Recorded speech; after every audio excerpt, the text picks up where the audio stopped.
le député qui avait enlevé Clara est au poste de police pour être interrogé. Son avocat dit à Antonio qu'il ne peut pas parler car il a eu une commotion cérébrale. Antonio demande alors à son avocat s'il pouvait aller discuter autre part et ils sortent de la salle d'interrogatoire laissant le député tout seul. Hans, qui était au couloir avec son avocat, a vu comment il sortait de la salle d'interrogatoire et il en profite pour aller voir le député. À l'intérieur, Hans menace le député qui ne veut pas savoir s'il joue à la comédie ou pas, mais que s'il ouvre la bouche, il allait faire du mal à toute sa famille et il s'en va. Après s'être disputé avec Santiago, Renata rejoint Clara au studio. Clara lui demande si quelque chose était arrivé à Florencia. Renata lui dit non, mais que Santiago était rentré et il voulait chasser Denise de la maison, mais que Miguel a réussi à le convaincre de la laisser rester. Renata lui dit par la suite qu'elle est également venue lui dire quelque chose qu'elle ne va pas aimer et Clara lui dit qu'elle est habituée aux mauvaises nouvelles. Renata lui donne alors les reçus d'hôtel de Santiago et lui dit que pendant qu'elle est occupée par l'affaire d'Ignacio, son mari lui est occupé par autre chose. Par la suite, Santiago appelle Clara disant que sa maison n'est pas une pension où tout le monde peut venir rester comme on lui semble. Clara lui dit qu'ils en parleront de tout cela à la maison quand elle va rentrer. Le soir à la maison, tout le monde est à table pour dîner et il y a une grande tension qui règne. Miguel dit alors qu'au lieu de rester silencieux, il pouvait parler de nouvelles personnes qui sont à la maison. Santiago dit alors très bien qu'ils vont parler de qui? D'un jeune homme qui est venu habiter dans sa maison et qui dort dans la même chambre que sa fille, ou d'une jeune fille qui a séduit son fils et l'a conduit vers la mort. La tension devenait de plus en plus intense et Clara dit qu'elle n'en peut plus, qu'elle est fatiguée et quitte aussitôt la table. Et Santiago la suit par la suite.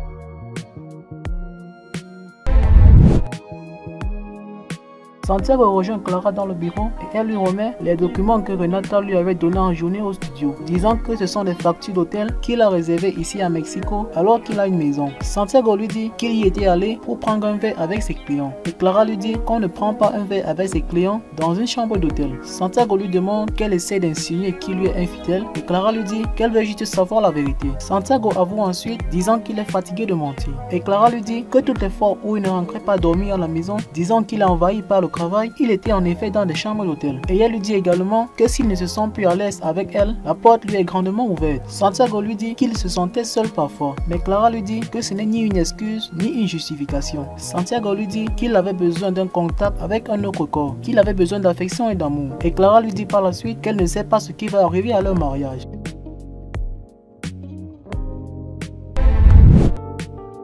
Hans est déprimé et il souffre parce que Denise l'a abandonné.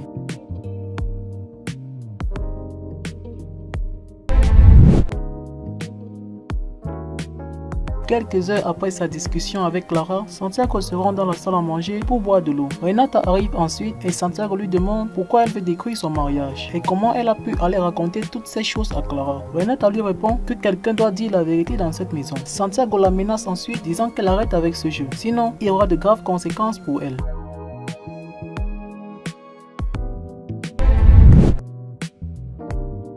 Le fantôme d'Ignacio vient rendre visite à Clara et il la supplie de prendre soin de sa sœur Florencia car elle se sent seule et il s'en va par la suite. Le lendemain, Clara se rend dans la chambre de Denise et lui dit que si elle veut vraiment s'en sortir de tout cela, elle devrait aller voir la police. Et Denise lui dit que Hans a très bien pu acheter la police. Mais Clara lui dit qu'il y a de braves policiers comme Manuel Cavallo pour l'aider. Clara se rend ensuite dans la salle à manger pour prendre un café. Renata lui demande s'il a déjà pensé à se séparer de Santiago, que peut-être son mariage avec Santiago est arrivé à un point où l'amour n'existe plus. Clara lui dit qu'elle n'y a pas encore pensé et qu'elle n'y pensera pas tant que l'affaire d'Ignacio ne sera pas résolue. Par la suite, Clara lui demande comment elle a fait pour avoir toutes les factures qu'elle lui a données et Renata lui dit qu'elle les a trouvées sur le bureau.